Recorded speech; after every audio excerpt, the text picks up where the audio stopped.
حمد ہے اس ذات باری تعالیٰ کی جو سارے جہانوں کا مالک ہے، اور درود ہے حضور اکرم حضرت محمد صلی اللہ علیہ وآلہ وسلم کی ذات مبارکہ پر۔ اللہ سے دعا ہے کہ وہ ہمیں دنیا و آخرت کی تمام بلائیاں عطا فرمائے۔ بسم اللہ الرحمن الرحیم۔ السلام علیکم۔ آج 18 نومبر اور جمعۃ المبارک کا دن ہے اور 22 ربیع الثانی ہے۔ سب سے پہلے بات کریں گے عرس مبارک حضور امیر المجاہدین حضرت علامہ حافظ حسن رضوی رحمۃ اللہ علیہ کا دوسرا سالانہ عرس مبارک لاہور یتیم خانہ چوک میں مسجد رحمۃ العالمین میں ان کی جو ان کا مزار اقدس ہے، ان کی قبر اقدس ہے، وہاں پہ 3 روز جاری رہے گا، 19، 20 اور 21 کو، اور آج باقاعدہ آغاز ہو چکا ہے۔ اور اس سے بعد بات کریں گے تحریک لبیک پاکستان کے سربراہ حافظ سعد حسین رضوی صاحب کی طرف سے اہم پریس کانفرنس، جس میں صحافی برادران نے شرکت فرمائی اور ان سے اپنے سوالات بھی کیے۔ اس کے علاوہ انہوں نے بتایا کہ عرس کا جو مقصد ہے وہ کیا ہے، تو انہوں نے کہا کہ عرس مبارک کی جو ہے وہ تقریب کا مقصد یہ ہے کہ علامہ صاحب کی تمام تر خدمات کو عوام کے سامنے لانا اور ان کی طرف سے کی جانے والی کوششیں کاوشیں پاکستان میں حضور اکرم حضرت محمد صلی اللہ علیہ وآلہ وسلم کا دین مصطفیٰ شریعت محمدی کو نافذ کرنے کے لیے اور اسلام کی تعلیمات کو پھیلانے کے لیے ان کی جو خدمات ہیں ان کو سراہنا اور لوگوں کے سامنے لانا۔ اس کے بعد انہوں نے بتایا کہ عرس مبارک کا طریقہ کار کیا ہوگا، اس میں کس طرح ہوگا، بین الاقوامی اور قومی تمام تر علماء کرام شرکت فرمائیں گے، ان کے بیانات ہوں گے، اور کچھ سیاسی سوالات کے جواب بھی دیے۔ آرمی چیف کی تعیناتی کا جواب دیا اور انہوں نے کہا کہ یہ ادارے کا اپنا معاملہ ہے۔ اس کے علاوہ انہوں نے کہا وزیر اعظم کا ثوابدیدی حق ہے، وہ اسے استعمال کریں۔ اور اس کے علاوہ انہوں نے کہا کہ فلم جوائے لینڈ کے بارے میں پاکستان معاشرے میں ایسی فلموں کی اجازت دینا آگ سے کھیلنے کے مترادف ہے، اور اسلام کے اساس کے خلاف، اسلام کے شعار کے خلاف جو بھی کوئی چیز ہوگی ہم اسے نہیں ہونے دیں گے۔ اس کے علاوہ انہوں نے کہا کہ تمام تر سیاستدان جو ہیں وہ ٹرانسجینڈر ہیں، اس لیے اس طرح کے فلمیں جو ہیں وہ سامنے آتی ہیں۔ تحریک لبیک پاکستان کی طرف سے وہ کیا سمجھتے ہیں کہ جو یہ حکومت ہے نون لیگ کی، یہ امپورٹڈ ہے کہ نہیں، تو انہوں نے کہا کہ ہم یہ سمجھتے ہیں کہ 70 کے بعد تمام تر حکومتیں امپورٹڈ ہی ہیں۔ اور آگے بات کریں گے، ایک سوال بڑا اہم جو کیا گیا، اس میں کیا گیا کہ آپ کی رہائی کے بارے میں فوج کا کتنا کردار، تو آپ نے کہا کہ میری رہائی میں صرف اور صرف میرے کارکنان جو ہماری تحریک کے کارکنان ہیں ان کا کردار ہے اور کسی کا کردار نہیں ہے۔ آگے بات کریں گے سانحہ حویلیاں کے بارے میں۔ تحریک لبیک پاکستان کو سانحہ حویلیہ کے بارے میں اہم پیش رفت بریسٹر محمد یوسف ہنجرا صاحب نے اپنے ساتھی وکیلوں کی مدد سے عدالت میں 22A کے تحت سانحہ میں ملوث کرداروں کے خلاف کارروائی کرنے کا حکم جاری کروا دیا اور بہت جلد انشاءاللہ ان تمام لوگوں کو گرفت میں لیا جائے گا۔ آگے بات کریں گے اسلامی امارات کی۔ افغانستان پرائم منسٹر محمد حسن اخوند صاحب نے اسلامی کوآپریشن کے خصوصی نمائندہ خاص طارق علی صاحب سے ملاقات کی، اور یہ ملاقات کانٹریکٹ آفس جو ہے وہ اسٹیٹ کا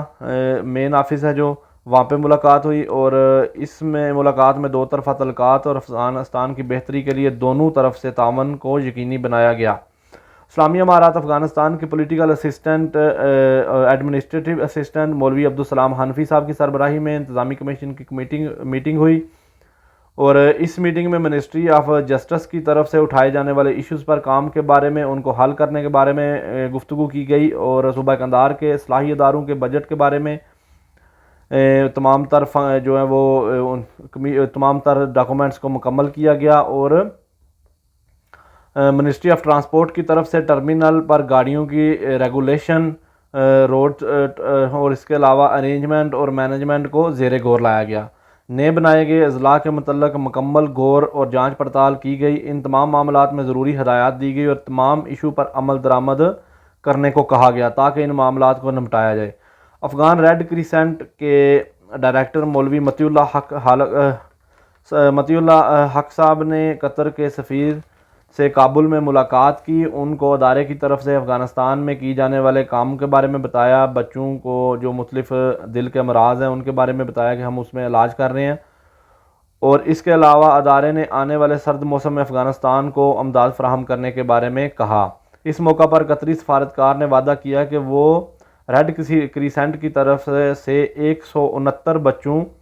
کو جو کہ دل کے امراض میں مبتلا ہیں ان کے اخراجات اٹھائیں گے۔ اس کے علاوہ منسٹری آف امر بالمعروف کے حکام نے بتایا کہ کابل کے مختلف علاقوں میں منسٹری کے محتسبوں کے تعاون سے اور کوششوں سے 400 مسجدوں کو دوبارہ بحال کر دیا گیا جو کہ کچھ بند تھی یا کچھ تنازعات کا شکار تھی، اور اب وہاں پر مکمل طور پر عبادت الہی کی جاتی ہے۔ مسجدیں کھولی جا رہی ہیں، مندر نہیں کھولے جا رہے، اور مسجدیں بند بھی نہیں کی جا رہی۔ آگے بات کریں گے، اسلامی امارات افغانستان کے انجینئر نے ایک ایسا شاہکار ٹیکنالوجی کے دنیا میں سامنے لائے ہیں کہ جس کی وجہ سے نہ صرف کافر بلکہ لبرلز جو کہ اسلام کے خلاف ہر وقت بات کرنے کو، منہ کھولنے کو، کاٹنے کو بیٹھے ہوتے ہیں کہ کب کوئی ایسی بات ہو اور ہم اپنا منہ کھولیں، تو ان تمام لوگوں کے منہ پر تالے لگائے ہیں۔ جی ناظرین، میں بات کر رہا ہوں افغانستان کی طرف سے مختلف طرز کی ماڈرن کار بنائی جا رہی ہے، جو اس کی تصویریں سامنے لائی ہیں، اس کی ویڈیو سامنے آ گئی ہے۔ یہ ایک مکمل طور پر اپنے لیول سے جو ابھی تک اس طرح کے ماڈلز میں سپورٹس کار نہیں آئی جو انہوں نے ابھی ایشو کی ہیں، اور یہ تمام تر جو ہیں وہ افغانستان انجینئرز کی ٹیم نے بنایا، اور اسلام کی روشنی سے وہ انجینئر اس تمام کام کو کر رہے ہیں، اور بہت جلد افغانستان ان تمام تر چیزوں کی پروڈکشن شروع کرے گا۔ آگے بات کریں گے کچھ جو ترقیاتی کام ہیں۔ صوبہ لغمان کی انتظامیہ نے بتایا کہ وی ایف آئی ادارے کے تعاون سے 3 ڈیموں کی 7 دیواروں کی تعمیر کا کام شروع کر دیا گیا ہے، جس پر 72 ملین افغانی لاگت آئے گی۔ احکام کے مطابق 640 لوگوں کو کام فراہم کیا گیا ہے۔ یہ تھوڑا کام بھی تقریباً بے روزگاری کو ختم کرتا ہے، اور یہ منصوبہ 9 ماہ میں مکمل کیا جائے گا۔ اس منصوبے کی تکمیل سے ہزاروں ایکڑ میں آبپاشی جو زمین ہے وہ اس کو آبپاشی کے قابل بنایا جائے گا، جس کی وجہ سے اس علاقے کی معاشی حالت پر بہت بہتر اثر انداز ہوگا۔ صوبہ بلخ کے ایگریکلچر ادارے نے بتایا کہ اس صوبہ میں زعفران کی کاشتکاری میں 20% اضافہ ہوا ہے۔ ادارے نے بتایا کہ اس سال تقریباً 120 ہیکٹر زمین پر زعفران کی کاشتکاری کی گئی ہے، اور آپ کو بتاتے چلیں کہ 1 کلو افغانی زعفران کی قیمت انٹرنیشنل مارکیٹ میں 1,30,000 افغانی ہے۔ کینال ڈپارٹمنٹ صوبہ ننگرہار کے کینال ڈپارٹمنٹ کے حکام نے بتایا کہ 12,000 ہیکٹر کاشت کیے جانے والے مالٹوں کی پیداوار میں کافی خاصا اضافہ ہوا ہے، اور حکام نے بتایا کہ پچھلے سال اس تمام تر علاقے میں جو پودے ہیں ان سے 2,000 ٹن سے کم پیداوار حاصل کی گئی تھی، لیکن اس بار اچھی مینجمنٹ اور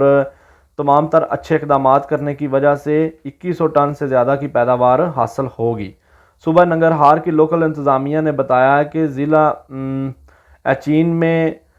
سویڈش کمیٹی کے تعاون سے 15 ہیکٹر رقبہ پر جنگلات کی فراوانی کے لیے پودے لگانے کا آغاز کر دیا ہے، اور احکام کے مطابق اس جنگل سے موسم کے بدلاؤ میں مثبت اثر انداز ہوگا اور قدرتی آفات کو روکا جائے گا۔ اس کے علاوہ بہت سارے لوگوں کو وہاں پہ روزگار فراہم کیا گیا، اور اس جنگلات کی وجہ سے شہد